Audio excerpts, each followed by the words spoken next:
So we had incredible job numbers today. You saw that, and we have good everything, good numbers. But the job numbers just came out, and they were fantastic, far better than even anticipated. They anticipated pretty good, but they had no idea it was going to be that. And unfortunately, we're in a world where for the last 15 years or so, when you have good numbers, the market goes down. When you have bad numbers, the market goes up because too much emphasis is placed on inflation.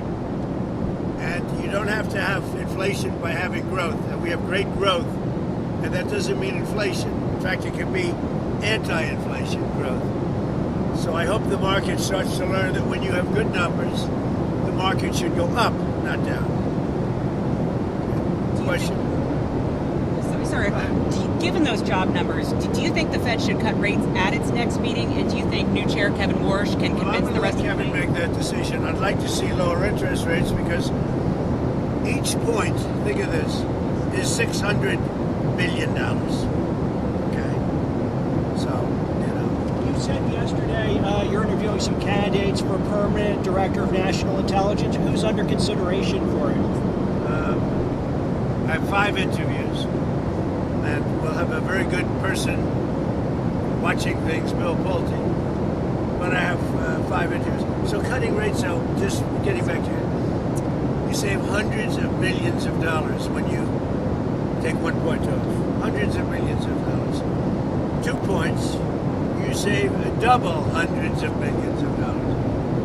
And so I therefore, you know, from that standpoint. But someday we're going to have to go back to the old theory. When we're doing so good, we have more auto plants being built than we've ever had. We have more plants being built than we've ever. All these numbers are good. But when the numbers are good, we should be allowed to grow, not to stymie the growth. We had a Fed chair that didn't understand that. Financial markets are now pricing at a cut, actually, for the October meeting. I would like to see that, but I leave that up. A hike for the October meeting. I leave it up to Kevin. But I've always said, and I've said it for years, when you have a country that's doing well, the market should go up. The market should, and the reason they go down is if it's doing well, people say, "Oh, we have to stop inflation," and it doesn't mean inflation. In fact, it can be just the opposite. So if a hike before the midterm elections mean, though, if they were to hike, we save $600 billion every point. Why do you want Bill Pulte to cut the office, Why do you want Bill Pulte to cut the office of the Director of National Intelligence, and how long is he going to be in that role? Depends on how long it takes to get somebody approved.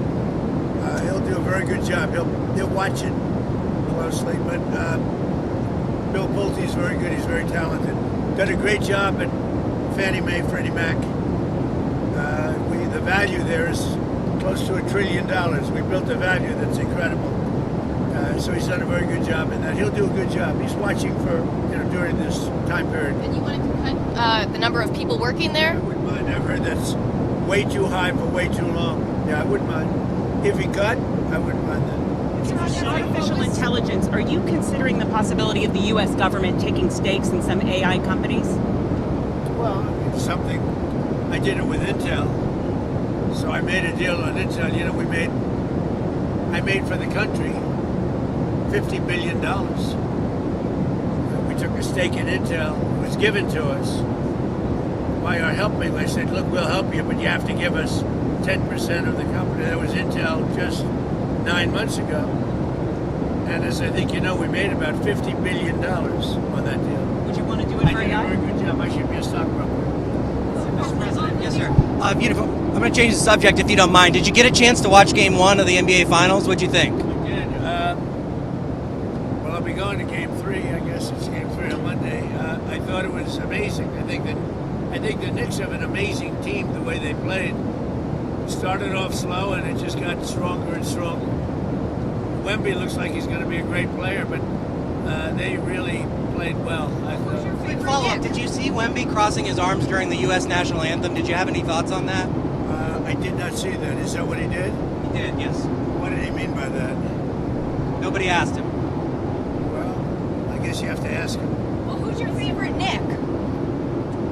Brunson's fantastic. Towns is fantastic. have a great team. What do you think that the game you're going to, the cheapest price for the game 3 you're going to is $8,000? Everyday Americans can't afford these sporting events. No, but they can watch it on television. It's sort of semi-free to watch it on television, but that's the way life goes. You have some, and now if the team wasn't a big success, you could go very easily. So you can do that too. But that's the way life is. And they've had great success. And don't forget, they've suffered also losses, and they've suffered during the bad time. Now they have a good time. They have a team that's amazing. I don't think they've lost a playoff game, right? Do you have any advice? Very unusual. Has that ever happened before? Has anyone ever had this kind of a run in a playoff game? I don't think so. Do you have any? On the new promenade you announced yesterday, Mr. President, where is the funding going to come from? It's not a lot of money, and it's going to be beautiful. It's always been, the Lincoln Memorial has always been very tied to the Potomac River, but they built 2 roadways behind it unexpectedly at the time, many years ago, but after the memorial was built. It used to have a tie to the river, and then the highways cut it off. And we have a really beautiful plan where it goes over a beautiful series of platforms that bring you right down to the river. It's beautiful. What's a promenade? It's a beautiful promenade. Well, it can come from we have a lot of sources of funding. We won't have to go back to Congress or anything. We have a lot of sources of funding. And a lot of people have asked me to stay involved with the Kennedy Center.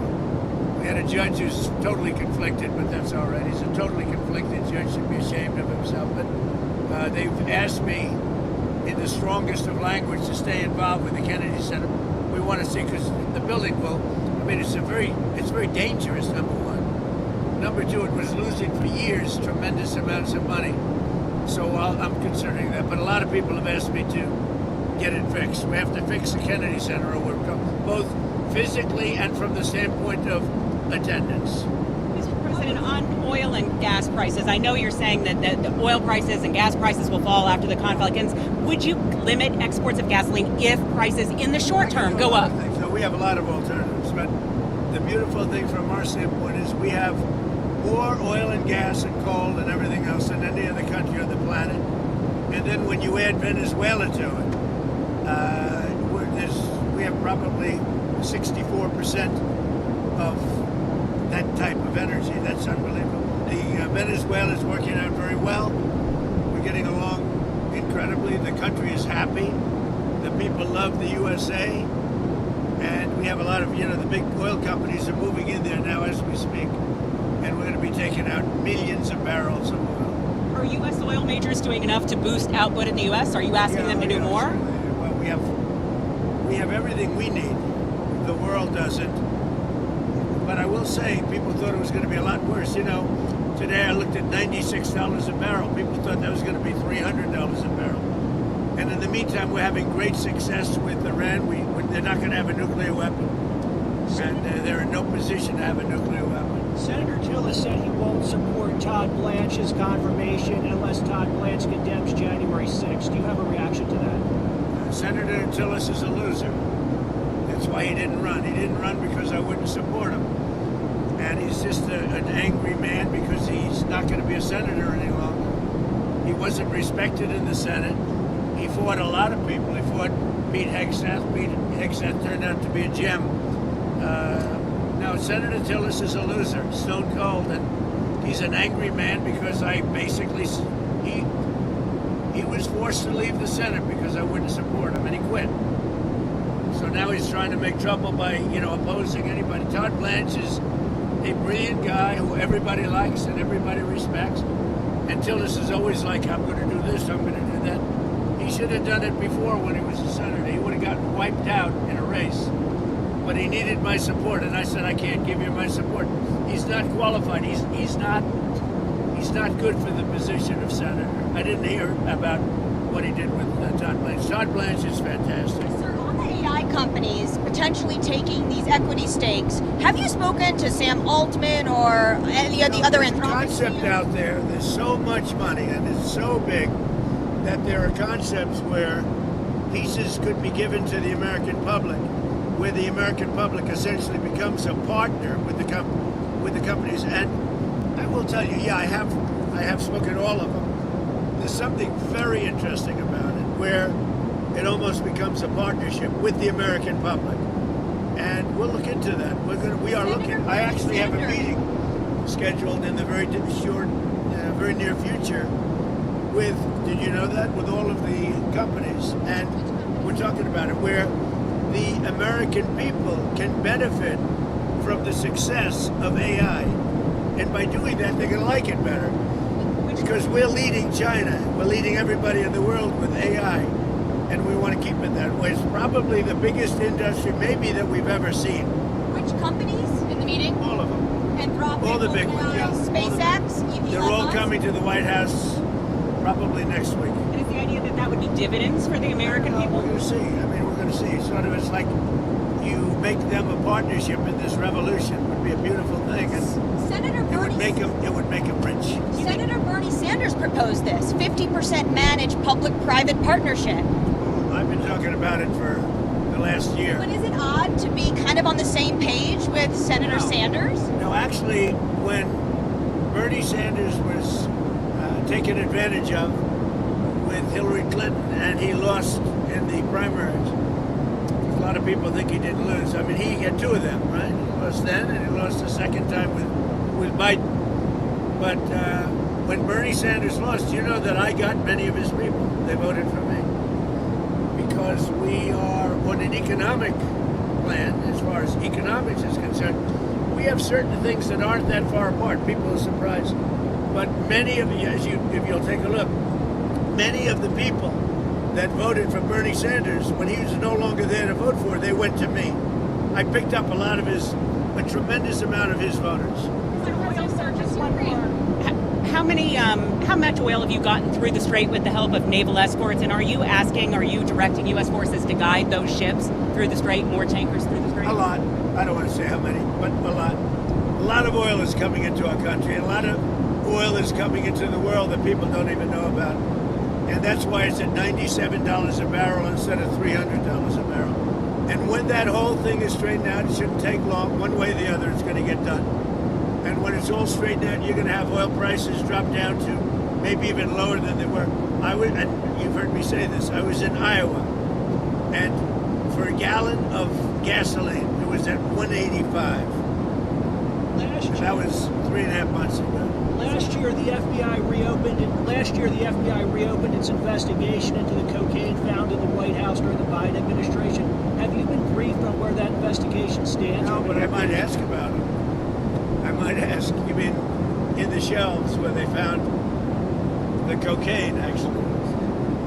No, I might ask about it. Sorry. Have you made a decision on the arms sales to Taiwan, that package, the $14 billion? We're looking at that, yeah. Are you still planning to talk to Taiwan's president about it? We'll always talk to him, but we're looking at it.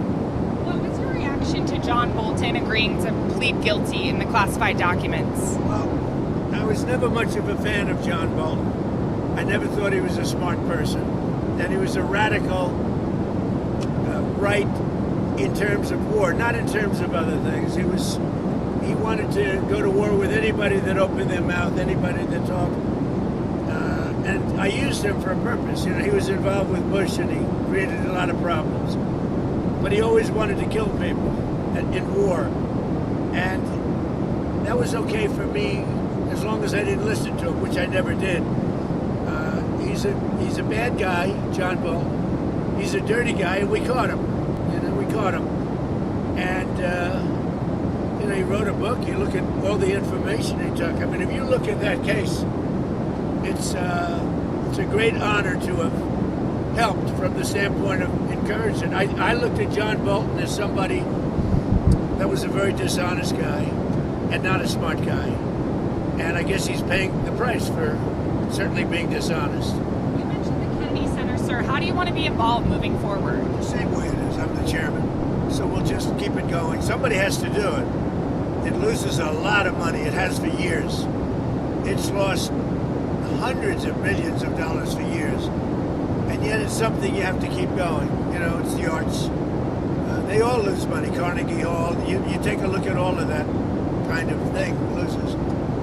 So they really, everybody, they want me to say very badly. So we're gonna take a look at You it. also mentioned Fannie Mae The and judge really hurt the Kennedy Center because he slowed down. We were gonna, we're gonna spend a lot of money on fixing it and making it, bringing it back to health. And the judge really made it very hard to do that. But I'm gonna look at his ruling on that. But we have to bring it back physically. We have to bring it back, and we have to bring it back in other ways. So we'll take a good look at it. you mentioned Fannie Mae and Freddie Mac. With Pulte's move over as now acting DNI, is an IPO off the table? No, it's not. We're thinking about an IPO for that. It's not a rush, but we've created a tremendous. I could have sold that for literally less than 10% in my first term. I was offered. A lot of people were offering me money meaning the country, to buy Fannie Mae, Freddie Mac, as you know, and it suffered tremendous hardship. And then we built it back. And I could have sold it in my first term for 1/10 of what it's worth now, and I didn't want to do it. Now I think we would consider an IPO. Yeah. And he would potentially see that through. He's staying there. So then who are the people you're talking to for DNI? Can you give us some names? 5 different people, all very good, all people that you know very well, all people that do that kind of thing, and they're very respected people. Mr. President, what do you think about Major League Baseball owners pushing for a salary cap? Do you think it's time for baseball to have a salary cap? Don't they sort of have one? Don't they? It's a luxury tax threshold, but the teams that have the money are willing to spend it, like the If you don't Dodgers. have a salary cap, you don't have a sport, because they can't help themselves. In sports, they can't help themselves. Football has a salary cap. Every major professional league except Major League Baseball in America. They should have done it a long time ago. I know so much about sports. They should have done it a long time ago. We're trying to help save college sports because they got some rulings that really essentially destroyed college sports. And we're working with Randy Levine and Nick Saban and some great people who are trying to save it because it's so horrible. What do you think could happen if this NIL just gets completely out of control and nobody checks it? Well, I think what's going to happen if you don't have what they're trying to do now, that's sort of a cap in a certain way.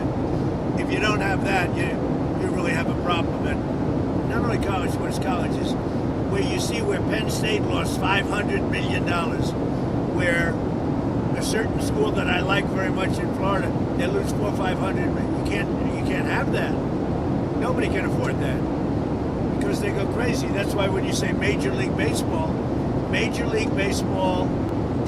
it's shocking, frankly, that they didn't put a cap on many years ago. They had a chance to do a cap and they blew it. Sir, on Ukraine, now that Zelensky has proposed a face-to-face meeting with Zelensky, do you still want them to go first before the U.S. gets involved in talks? Well, I don't mind. I mean, it's let them deal. I'm the one that got him to this position. And I think that's going to get worked out. I think we're getting close to where Russia, Ukraine should have. It's a war that should have never happened. Would have never happened if I was president. But I think that's going to get worked out. Will Secretary Rubio take a more active role, or do you expect it still be Jared and Steve? I'll be involved. JD, everybody. We'll all be involved. We want to see it done. We're not spending money. They're buying things from us, actually, at full price. With Biden, he gave them everything. He just gave them hundreds of billions of dollars of weapons and everything else. But it's a war that should have never happened, and it's a war that has to be. Last week, 25,000 people, over the course of the month, 25,000 people were killed. Russia, Ukraine, 25,000. It's not acceptable. Mr. President, Not acceptable. Thank you very much. Have a good time. Sir.